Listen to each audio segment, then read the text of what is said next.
खबर जाने बिहार और देश विदेश से। पहला खबर है भागलपुर से। सुपौल में मैट्रिक परीक्षा को लेकर बनाए गए 25 केंद्र, 30,000 परीक्षार्थी होंगे शामिल।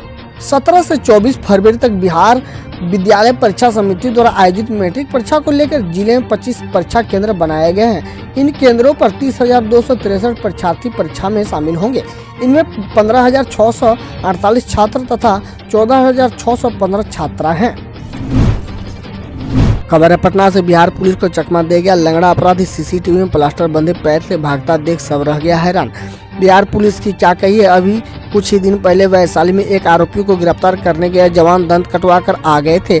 आरोपी के सज्जनों के द्वारा दांत कटने से 4 जवान जख्मी हो गए थे। पुलिस ने भागकर अपनी जान बचाई थी। अब जहानाबाद से बिहार पुलिस लापरवाह सामने आई है। सोमवार को जिले के सदर अस्पताल से चोरी का आरोपित फरार हो गया है। कोरोना टीका के रजिस्ट्रेशन में गड़बड़ी होने पर नपेंगे अधिकारी, बोले केंद्रीय स्वास्थ्य मंत्री परिवार कल्याण राज्य मंत्री।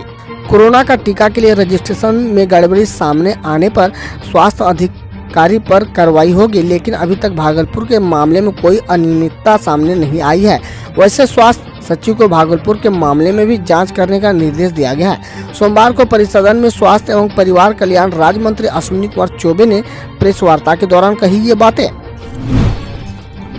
तेज प्रताप यादव ने पीएम मोदी की दाढ़ी की तुलना पेट्रोल के दाम से की है। अपने बयानों से हमेशा विवाद में रहने वाले राजद विधायक तेज प्रताप यादव ने फिर बेहद रोचक प्रतिक्रिया दी है।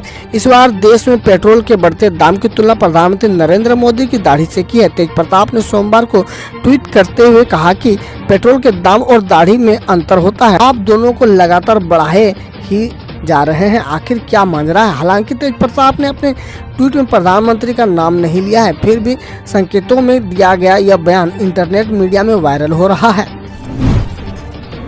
बजट सत्र में पहले सीएम नीतीश ने की 4 विभागों की समीक्षा। बिहार में रोजगार के लेकर अधिकारियों को दिए निर्देश। सीएम नीतीश कुमार ने सोमवार को पूरी तरह एक्शन में दिखे। मंत्रिमंडल में शामिल नए मंत्रियों को विभागों की जिम्मेदारी देने के बाद ताबड़तोड़ एक के बाद एक विभागों की समीक्षा की। समीक्षा बैठक में 4 विभाग के जो मंत्री थे वे सभी जदयू कोटे से आते हैं। सीएम ने समीक्षा करने के बाद संबंधित अधिकारियों को युवाओं को रोजगार दिलाने का निर्देश दिया है। खेसारी लाल यादव के कार्यक्रम में जमकर बवाल। पुलिस का लाठीचार्ज, गायन मंच से कहते रहे प्लीज मत मारो। भोजपुरी इंडस्ट्री के सुपरस्टार और सिंगर खेसारी लाल यादव के गाने अक्सर यूट्यूब के ट्रेंड लिस्ट में शामिल होते हैं। इनके लाइव शो को देखने के लिए भी हजारों की संख्या में लोग दूर दूर से आते हैं। खेसारी लाल यादव के एक ऐसे ही कार्यक्रम में भारी बवाल हो गया, जिसका वीडियो सोशल मीडिया पर वायरल हो रही है। खबर है भागलपुर से। सुनसान जगहों पर घूमते दिखे तो थाने लेकर आएगी पुलिस। जवानों को टोपी से जूते तक के लिए दिए निर्देश। महिला एसएसपी का सख्त फरमान। शहर में बढ़ते अपराध और पुलिस के अनुशासनहीनता और लापरवाही के मामले के सामने आने के बाद वरीय पुलिस अधीक्षक की ओर से सभी थानों में कई नए दिशा निर्देश दिए गए हैं। इसमें बैंक चेकिंग, वाहन चेकिंग, गश्ती और पुलिस जवान और पदाधिकारियों के पहनावे और अनुशासन की कई बातें शामिल हैं। उक्त सूची भागलपुर पुलिस जिला के सभी थानों को सौंप दी गई है और तत्काल प्रभाव से सभी निर्देशों का क्रियान्वयन कराने को कहा गया है। बिहार के सरकारी स्कूल के बच्चे बिना परीक्षा ही अगली क्लास में होंगे प्रमोट। 3 माह तक पढ़ेंगे पिछली कक्षा का पाठ। बिहार के सरकारी प्रारंभिक स्कूल में पढ़ने वाले करीब 1.5 करोड़ से ज्यादा बच्चे इस साल भी बिना वार्षिक परीक्षा के अगली क्लास में प्रमोट किए जाएंगे। कोरोना संकट के कारण स्कूल मंदी एवं बच्चों के कैरियर को देखते हुए शिक्षा विभाग ने लगभग मन बना लिया है। इसके साथ ही विभाग ने एक और अहम फैसला लिया है। अब खबर देश विदेश और देश की विभिन्न योजनाओं एवं खेलों से। सिंधिया ने कांग्रेस पर किया ऐसा बयान जो कभी नहीं सोचा होगा। सोनिया और राहुल ने। बीजेपी नेता और राज्यसभा सांसद ज्योतिरादित्य सिंधिया ने कांग्रेस पर तीखा हमला बोला है। उन्होंने ऐसा बयान दिया है जिसके बारे में कांग्रेस अध्यक्ष सोनिया गांधी और सांसद राहुल गांधी जिसके बारे में कभी नहीं सोचा होगा। बीजेपी सांसद सिंधिया ने कहा कि टेढ़ी उंगली कभी सीधी नहीं हो सकती। ज्योतिरादित्य सिंधिया ने कहा कि कांग्रेस कभी सकारात्मक नहीं सोच सकी है, अब उससे क्या उपेक्षा रखेंगे। वो अपना रास्ता नापे, हम अपना रास्ता नापेंगे। ज्योतिरादित्य सिंधिया ने पत्रकारों से बातचीत के दौरान यह बात कही। बीजेपी का वर्ग बहु मायनों में खास। सिंधिया ने मीडिया से कहा कि बीजेपी का वर्ग बहुत मायनों में खास है। उन्होंने कहा कि वर्ग में अनेक मुद्दों पर चर्चा की जाती है। यह एक बहुत स्वच्छ परंपरा है। यहाँ विचारों का आदान प्रदान किया जाना, ज्ञान ग्रहण करने के लिए बारे में सिखाया जाता है। उन्होंने कहा कि कोई शख्स अगर अपने आप को अधिक ज्ञानी समझे तो उसका उतार ही शुरू हो जाता है। टूल किट की असली मास्टरमाइंड दिशा रवि की गिरफ्तारी होते ही पेट में दर्द होने लगा कांग्रेस के, तुरंत कूद पड़े चिदंबरम। शनिवार को बेंगलुरु से दिशा रवि नामक एक जलवायु कार्यकर्ता की गिरफ्तारी हुई।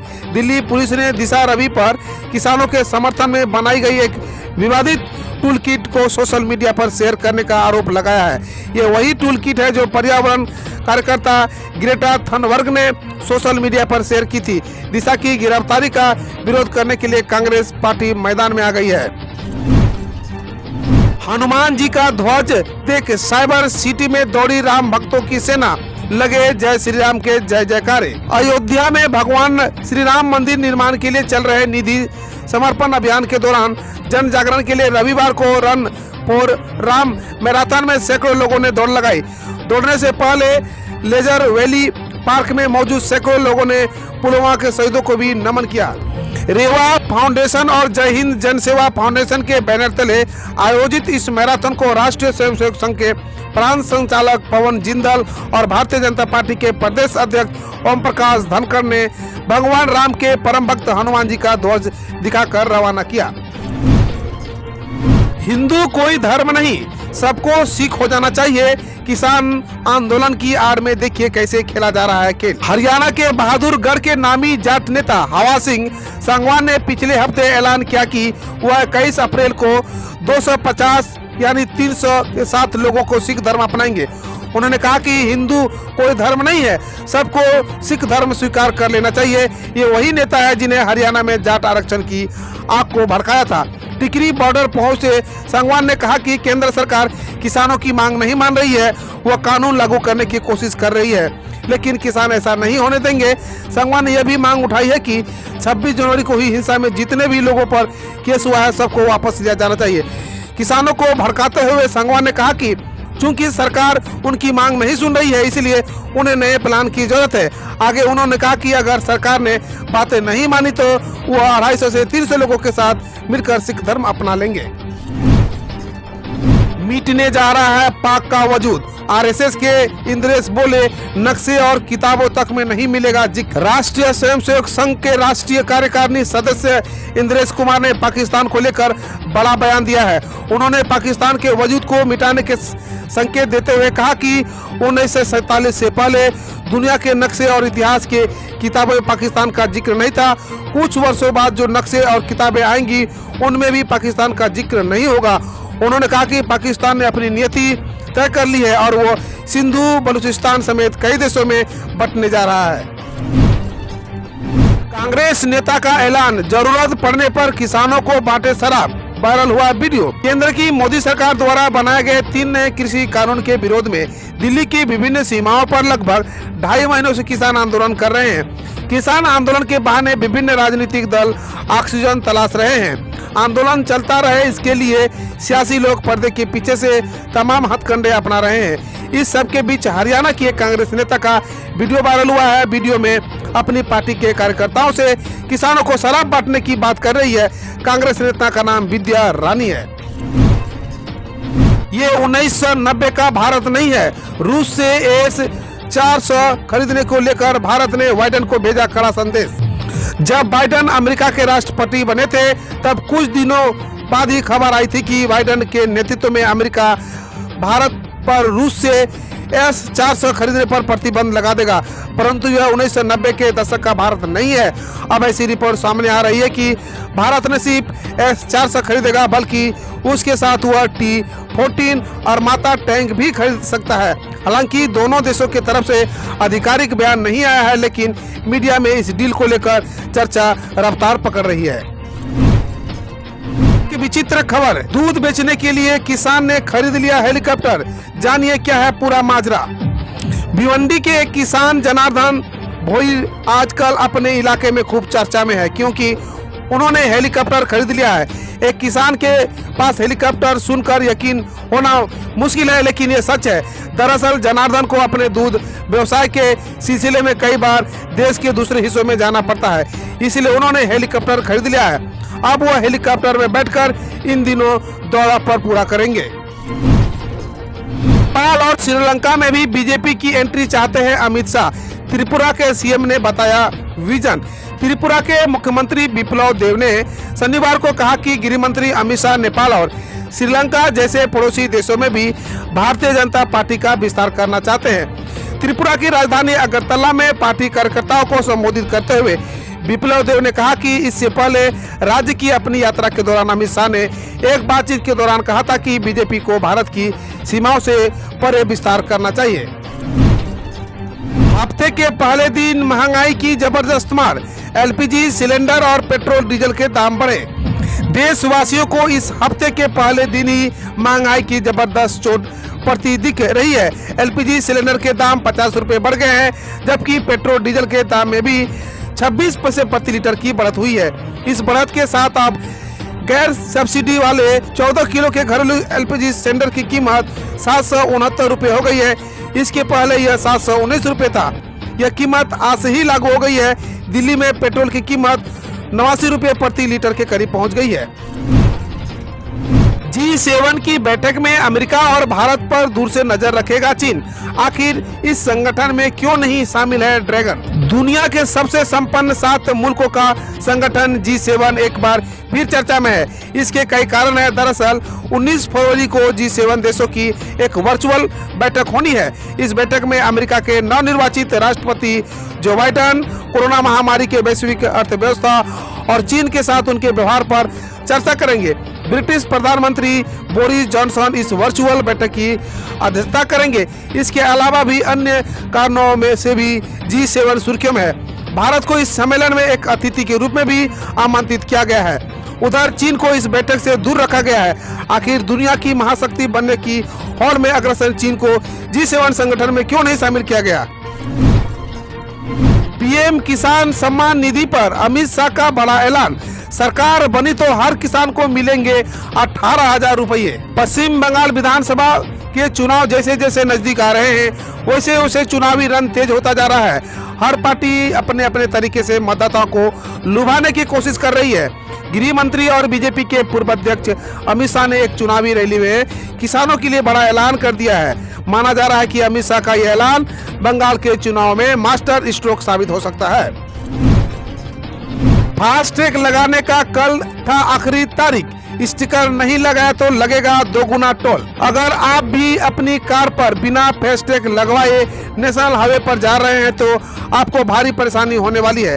देश में सभी वाहनों पर 2 व्हीलर छोड़कर फास्टैग लगाना कल रात से अनिवार्य हो गया है। इसका मतलब यह है कि अगर आपके वाहन पर फास्टैग नहीं होगा तो आप टोल प्लाजा पर वाहनों की लंबी कतार में भी लगेंगे और ऐसे भी ज्यादा चुकाएंगे। केंद्र सरकार ने आज से फास्टैग पूरे देश में एकदम अनिवार्य कर दिया है। नियम के मुताबिक बिना फास्टैग वाली लाइन में आप बिना फास्टैग के गुजर नहीं सकते हैं।